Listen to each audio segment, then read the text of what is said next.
তখন তার নাম হচ্ছে গোড়া। তাহলে এই গোড়া সেই গোড়া যিনি ভজনের গোড়া, যিনি সাধনের গোড়া।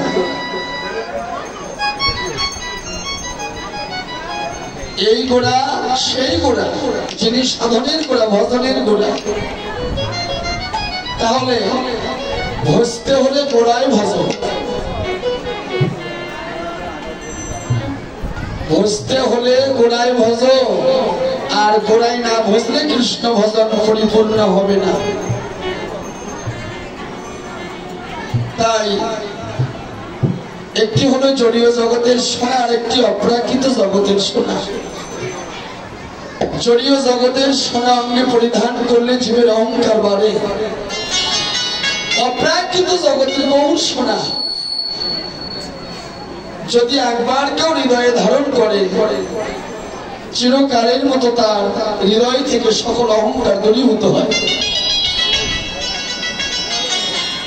বৈষ্ণব পদকবি বললেন, জড়ীয় জগতের সোনায় তাপ দিলে গলে যায়, সোহাগা দিলে গলে যায়, কিন্তু আমার গৌর সোনা তাপ দিলে গলে না, সোহাগা দিলে গলে না। আমার গৌর সোনা তখনই গলে যদি কোনো বিশুদ্ধ কৃষ্ণ ভক্ত হা গৌর প্রাণ গৌর বলে নয়নের জলে কেঁদে কেঁদে যদি একবার গৌর চরণে প্রেম ভক্তি সোহাগা নিবেদন করে, ভক্তের প্রেম ভক্তি সোহাগা নিবেদনে গৌর সোনা গলে যায়।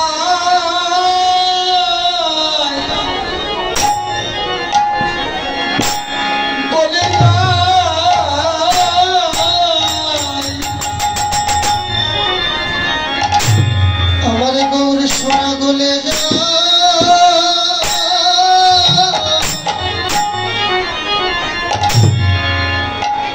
গলে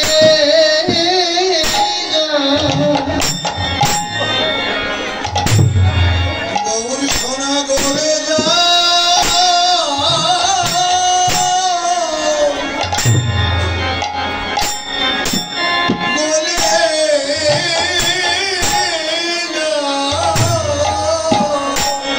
ভক্তের প্রেম ভক্তি সোহাগা নিবেদনে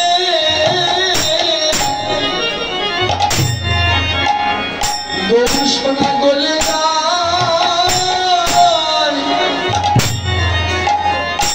গলে যায়।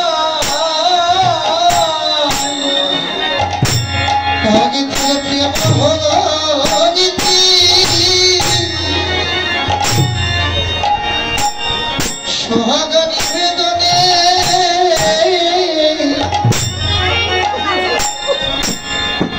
গৌর সোনা গলে যায়,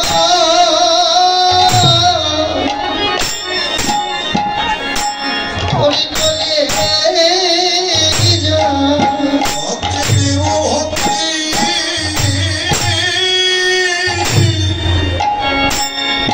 সোহাগা নিবেদনে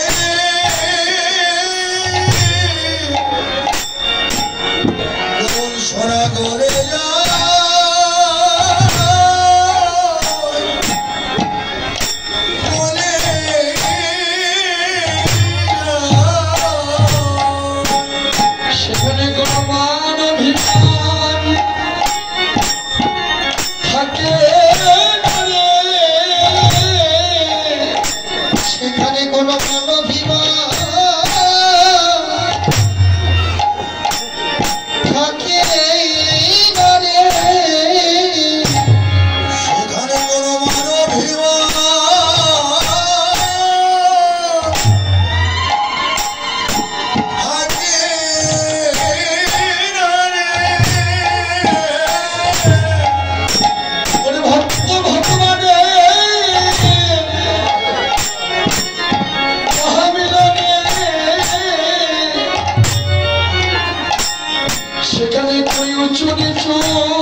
ভক্ত ভগবানের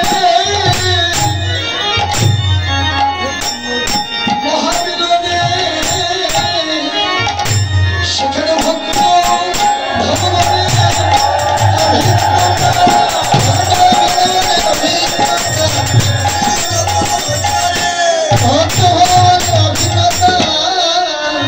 সেখানে কোনো যাচ্ছি ধর্ম থাকে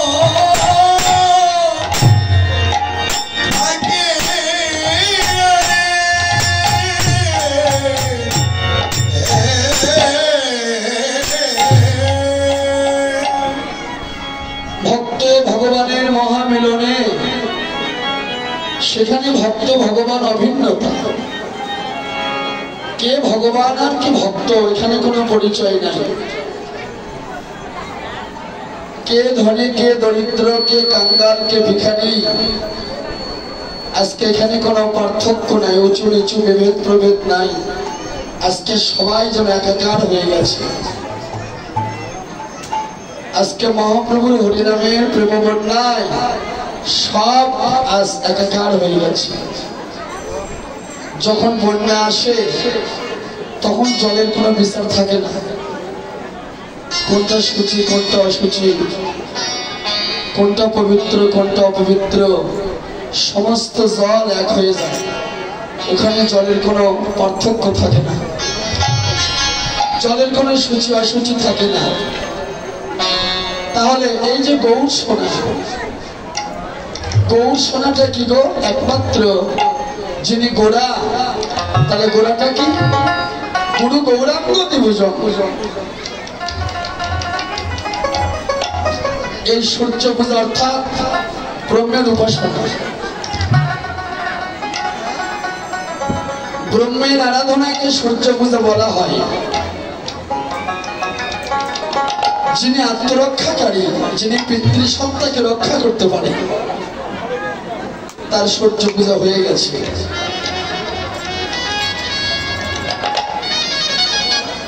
যিনি আত্মরক্ষাকারী পিতৃসত্তাকে রক্ষা করতে পারেন, তার পূজা হয়ে গেছে, তার পূজার আর বাকি নেই। এই জন্য হেম মানে সোনা, আর সেই সোনাই হচ্ছে গৌর সোনা। এই জড়িয়ে জগতের সোনাকে লক্ষ্য করে বৈষ্ণব পদকবি এই পদ রচনা করেননি। এটা একমাত্র গৌর সোনা, তাই আমাদের ধর্মের নাম সনাতন। সনাতন শব্দের অর্থ চিরন্তন, অতি পুরাতন, সত্য, শাশ্বত, চিরন্তন, প্রেজেন্ট পাস্ট ফিউচার, অতীত বর্তমান ভবিষ্যৎ।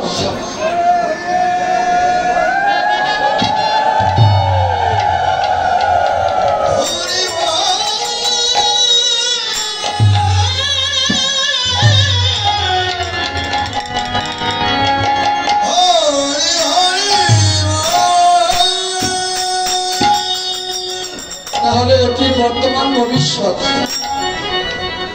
সনাতন আগেও ছিল, এখনো আছে, পরেও থাকবে। যা কখনো রৌদ্রে শুকানো যায় না, জলে ভিজানো যায় না, বাতাসে উড়ানো যায় না, ছিন্ন দগ্ধের মতো ছুরিকা দিয়ে আঘাত করা যায় না, তাই সনাতন। যার কোনো বিনষ্ট নাই।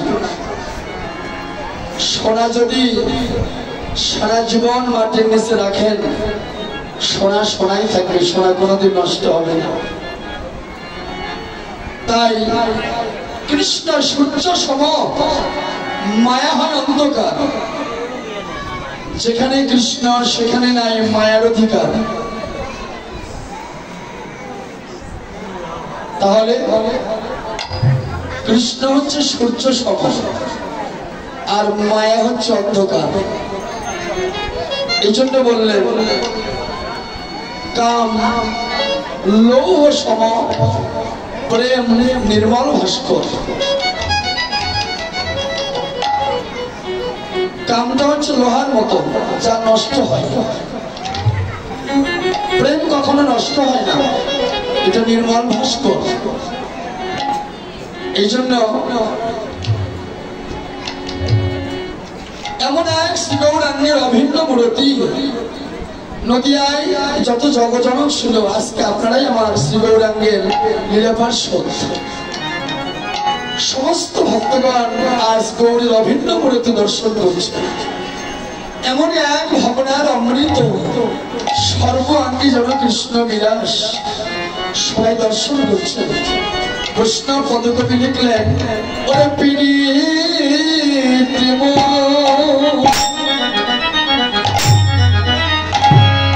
মূর্তি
ধরেছে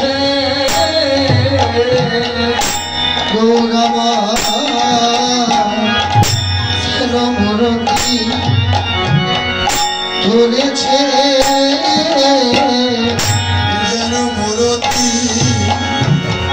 ধরেছে শিবরত্ন স্বরূপ জাগাইতে যেন মূর্তি ধরেছে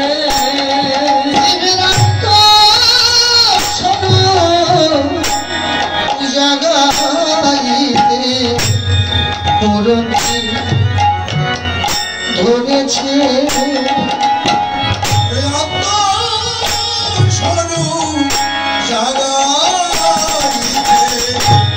যেন মূর্তি ধরেছে শিবরত্ন স্বরূপ জাগাইতে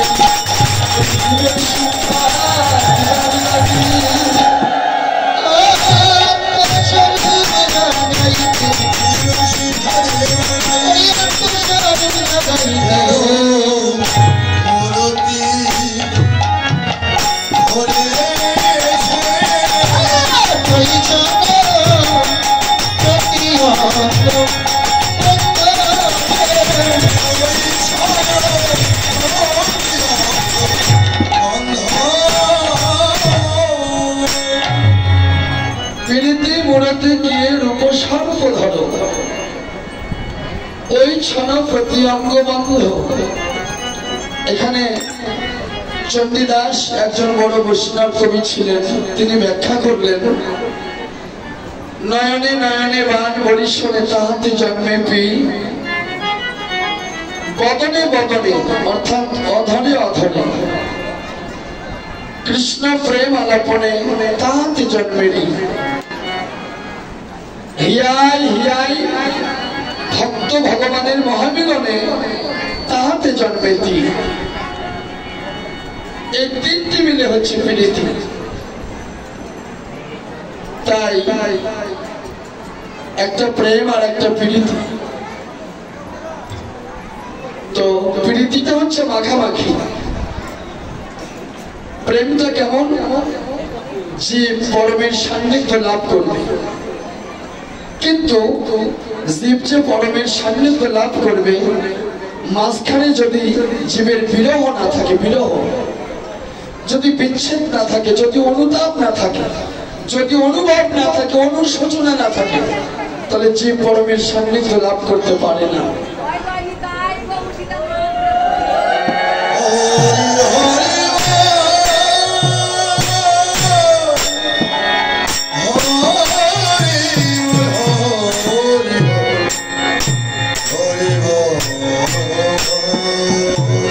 তার এই প্রেমটা আসবে কি করে? চৈতন্য বললেন কৃষ্ণ ভক্তি জন্মমূল হয় সাধু সঙ্গ। যারা সাধু সঙ্গ করে তারাই কৃষ্ণ ভক্তি লাভ করতে পারে।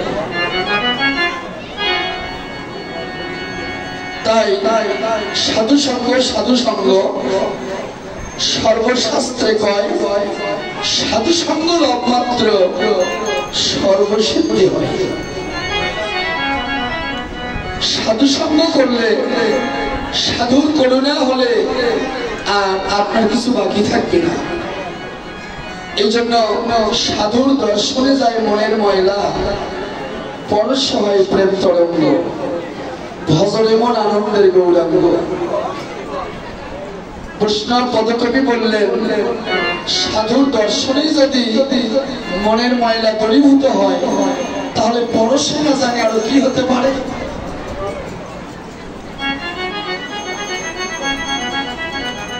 সাধুর দর্শনেই যদি মনের ময়লা দূরীভূত হয়, তাহলে পরশে না জানি আরো কি হতে পারে। এই জন্য সাধু হচ্ছে পরস্পরই, পরশ করলেই কাজ হয় না। আমার গুরু নিপেন গোসাই ছিল, নিপেন গোসাই আমার শিক্ষা গুরু। মন্ত্র তন্ত্র লাগেনি, পরশ করলেই কাজ হচ্ছে। কি ঠিক দাদু?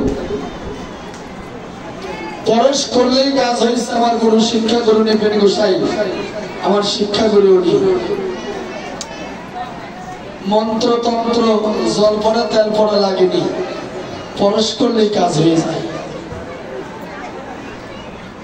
এই জন্য যিনি পরশ করলে কাজ হয় তিনি হচ্ছে পরস্পরই, আর তারই সঙ্গে আলিঙ্গন করতে হবে।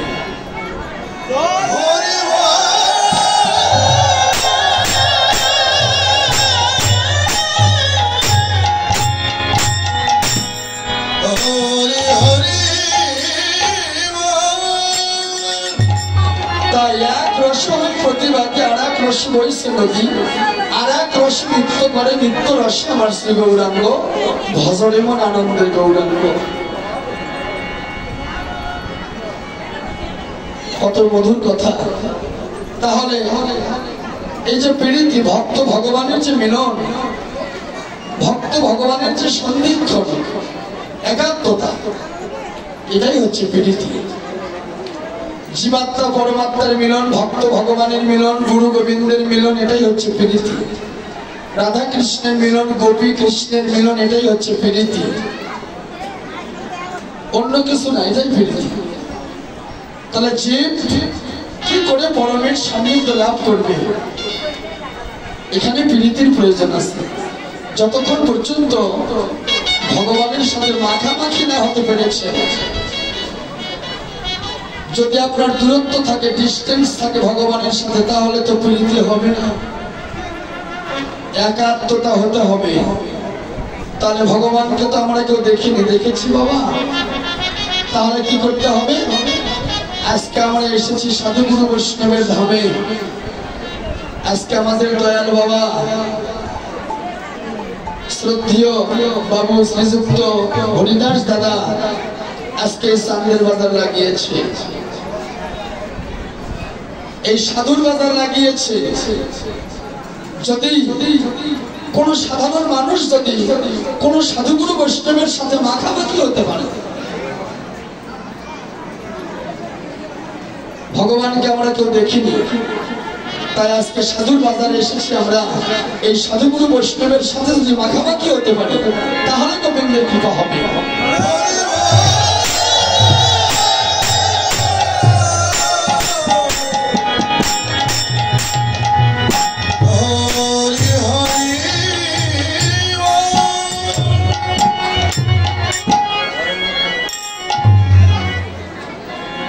তাই বৈষ্ণব পদকবি বললেন, গৌরীর অভিন্ন মূর্তি দর্শন করে সবাইকে ডেকে ডেকে বললেন, তোমরা দেখে যাও,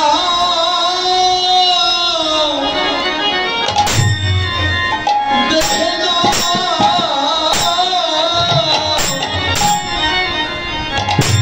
তোমরা দেখে যাও,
তোমরা দেখে যাও দেখে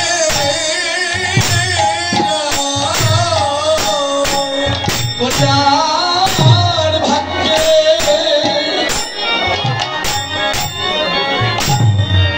ভাই কি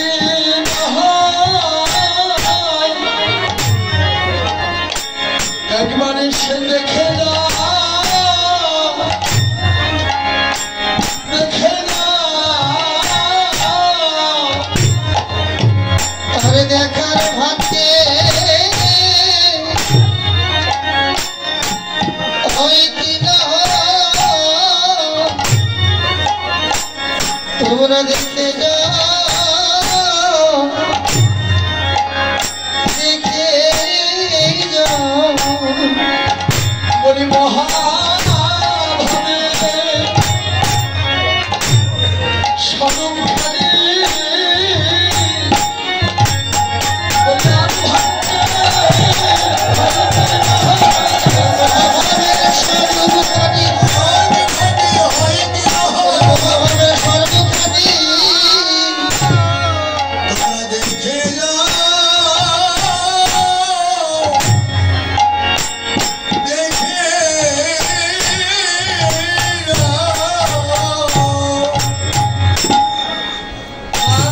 হবে কিনা তাই রাধা মোহন দাস বৈষ্ণব পদকবি সবাইকে আহ্বান করতে লাগলেন, আসো তোমরা দেখে যাও আর ভাগ্য হবে কিনা এই মহাভাবে স্বরূপখানি একবার এসে দেখে যাও। তাই সবাই গৌর চরণে আত্মনিবেদন করলেন, একে অপরের চরণ জড়িয়ে ধরে যাচ্ছে, একজন আর একজনকে বুকের মধ্যে জড়িয়ে ধরে প্রেম নিবেদন করছে। তাই এমনি করে এবার গৌর হরিয়ামান ওরিয়া চুকিয়ে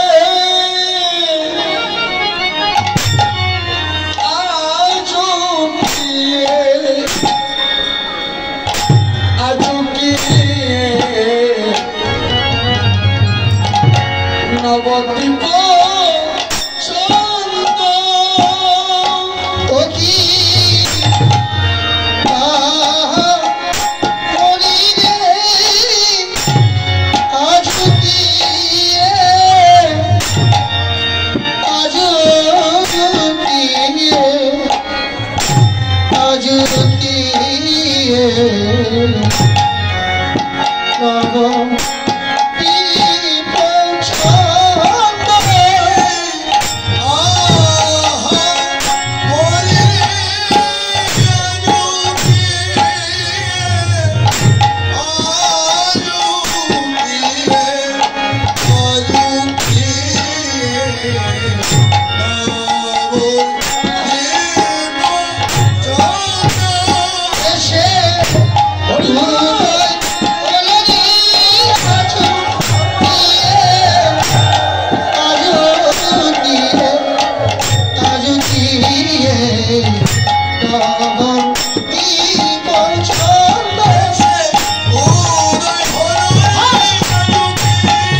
আজুকি নবদ্বীপ চন্দ আজুকিয়ে নবদ্বীপ চন্দ আজুকিয়ে নবদ্বীপ চন্দ আজুকিয়ে নবদ্বীপ চন্দ এসে উদয় হলো রে এসে উদয় হলো রে উদয় হলো রে উদয় হলো রে আমি কান্তিকে দেখে উদয় হলো রে আমি কান্তিকে দেখে উদয় হলো রে সারি শক্তি শক্তি সহ উদয় হলো রে আরে চন্ডী চন্দ্র সহ উদয় হলো রে আজুকিয়ে নবদ্বীপ চন্দ আজুকিয়ে নবদ্বীপ চন্দ আমি বিনা মুকুন্দ প্রসমান সঙ্গ আমি বিনা মুকুন্দ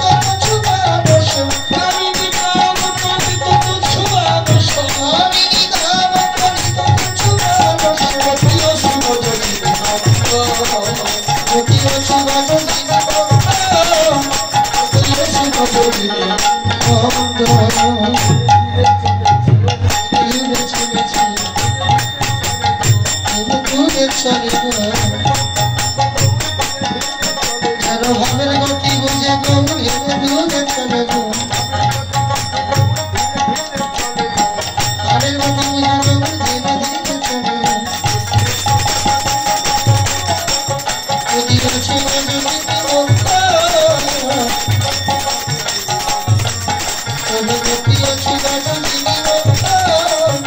যদিও ছিল যদি তাই আজও কে নবদ্বীপ চন্দ্র